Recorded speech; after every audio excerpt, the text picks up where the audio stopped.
I wanted to do a video on this, but the phone was on charge, so you're catching the very tail end of it.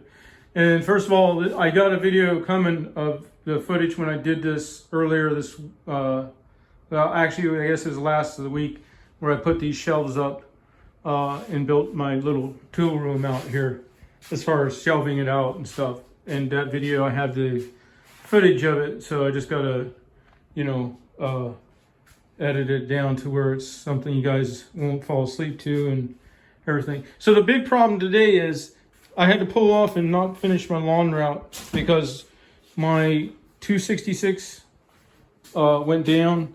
It'll start and it'll run for a second and then die. Things that I've done, I set that right on my grinder. All right, things that I've done so far is I changed the spark plug, changed the fuel lines in the grommet, I changed the carburetor, I pulled the exhaust off. I'm still getting basically the same thing. It'll start for a minute and die. And I don't know yet what's wrong with it, but that's my primary weed eater. And so I'm in a pinch, but I had a 266 head that I got off of Craigslist. Well, it came with the shaft and everything. I just pulled the shaft on it.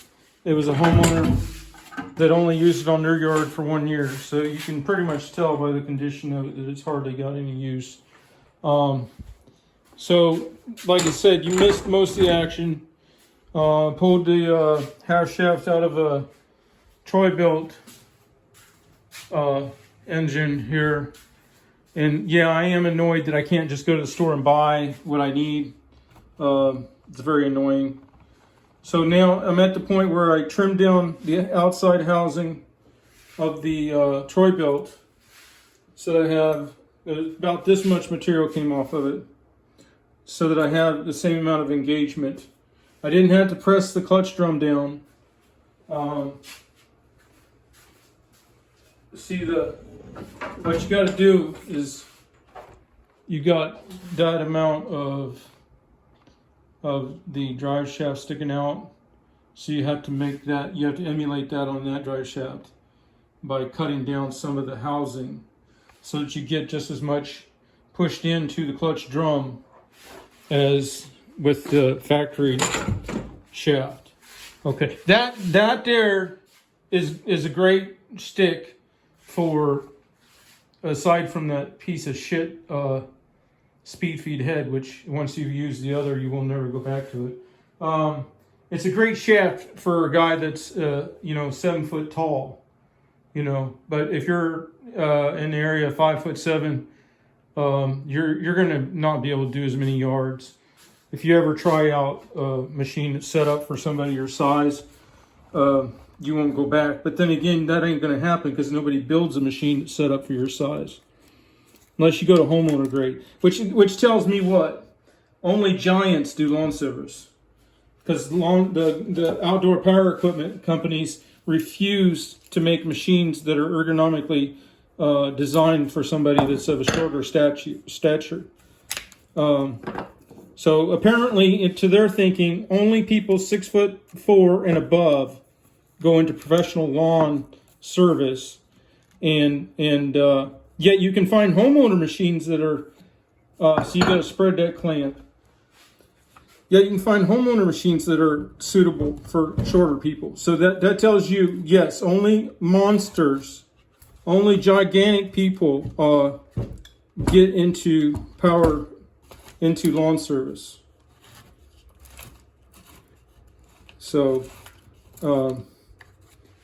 all of us else, we have to either not get as many yards done every day because of fatigue, or we have to spend our evenings doing this kind of stuff.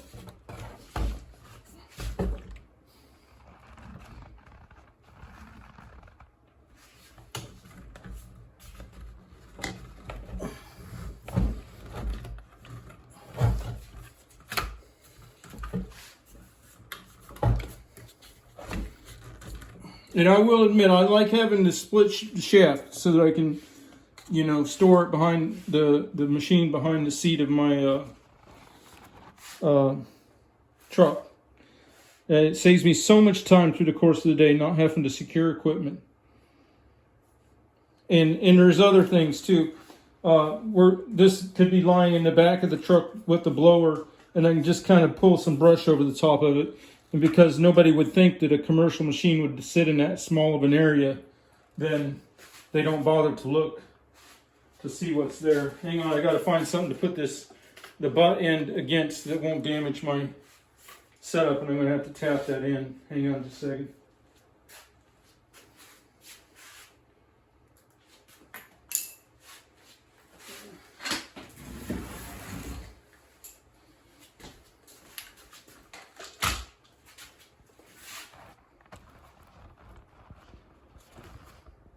That's probably not a great idea, but I've got the starter sitting on that battery, but I couldn't find anything else. Now I gotta find a piece of wood, put on top here.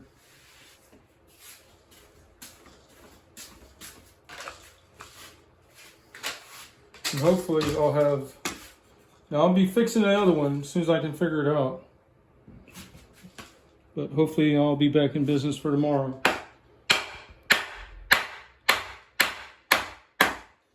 Careful with this because you can't use too much force. You'll ruin the starter or more on your power head. So if it's not going, you got to spread the clamp a little more, and it's not going. But I've cracked the clamp on one before. It was still usable though. I just had to put a longer bolt in to get it drawn back. I'm having trouble finding the exact right screwdriver that once it's clocked sideways is spreading enough, but not spreading so much that it breaks that clamp. So hang on.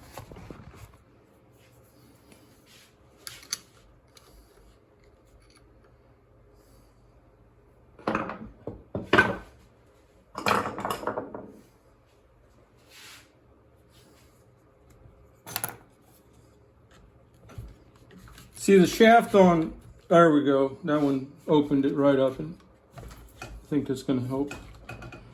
It's still not wanting to go. Sometimes I gotta put the new shaft in a vise and twist it back and forth. And that may be what I'll have to do. The housing is a little bigger on the Troy belt. Let me go see if I can throw it in the vise. Hang on. All right, I got it on into the mark that I determined was correct, in that from the oxidation on this, I could tell how far this stock shaft was slid into here, which is 2.5, about just a little over 2.5 inches. So I put blue tape on this to know when I'm in 2.5 inches. And I did not press this clutch drum on it this time, so we'll have to run it, and hopefully it will not shear.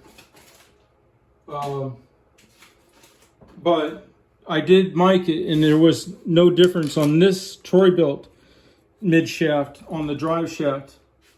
Now, if you use out of a Ryobi, it doesn't have the segmented, doesn't have the segments. Okay, see those lines?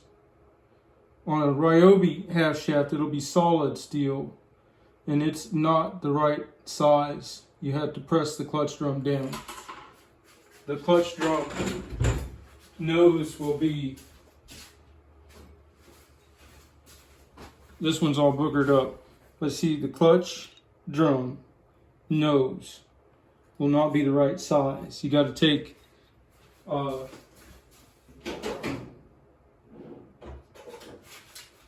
you guys use some hog ring pliers, put on the clutch drum, and put that inside of the hydraulic press, pressing here and here, and you can manipulate this material to a little bit deeper V, and you can make it work with the Ryobi. I don't like to though, because it's softer metal than the segmented stuff. So let me get this back together and tighten up the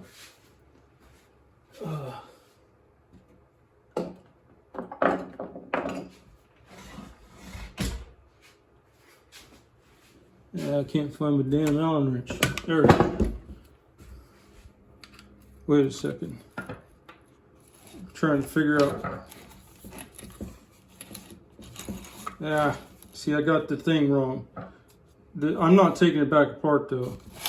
See, that cable was supposed to go underneath. But I like to have the handle back as far as I can. So it might be for the best that I got it like this.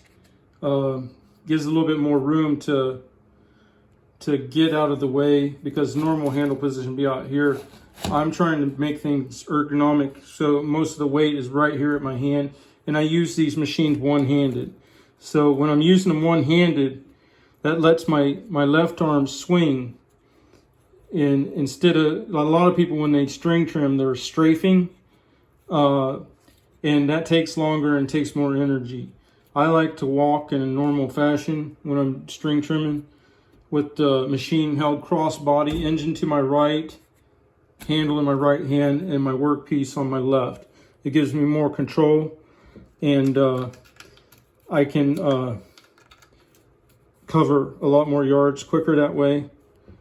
And I usually go, like on a fence line, I would be going around it clockwise. So if my string hits the chain link, it doesn't draw the head in towards the fence. It would instead move me on along on my route. Plus I have the crossbody holding pattern, so I got more torque to pull it away from the object if I needed to.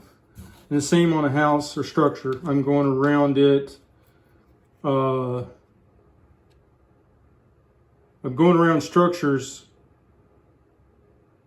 Oh, wait a minute. I can't say. Counterclockwise on structures. Well, I don't know. I'll have my workpiece to my left and I'll be moving forward. That's all I know. It's been a long day.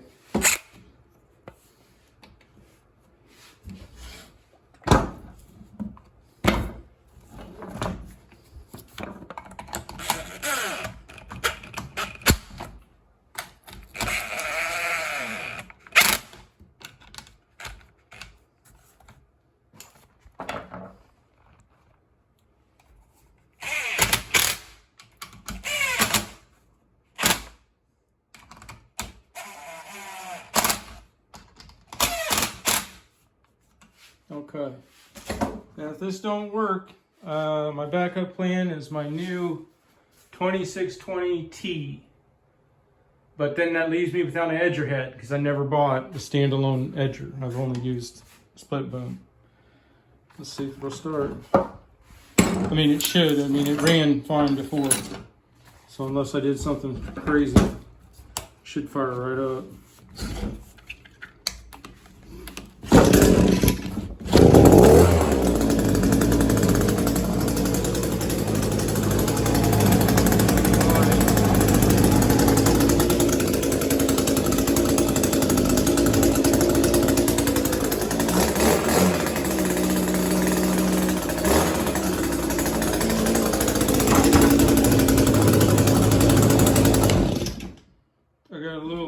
Problem, that's all, the handle.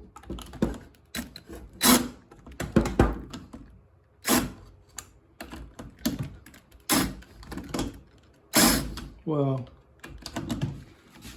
Can't get on the damn... Oh, I got the wrong bit. Got two drills out here. One with the Torx bit on it, one with the Phillips.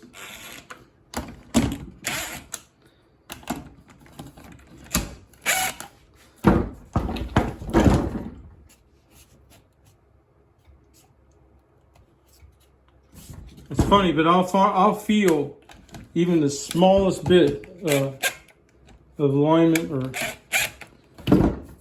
you know.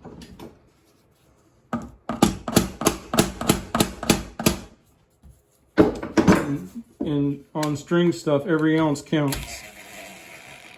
Well, in length.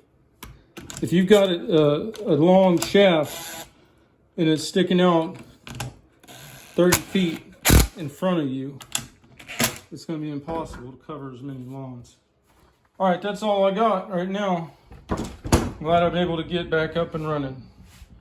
And then I'll fix the other one. And then the old 230 is pretty much toast. It runs, but it runs hot, and the clutch engagement sheared on it. But I stole the hoop off of it because I like the big hoops. As you carry your machine back to the truck like this, you're breaking down your attachment on the way. All right, I gotta get back to work. Have a good one.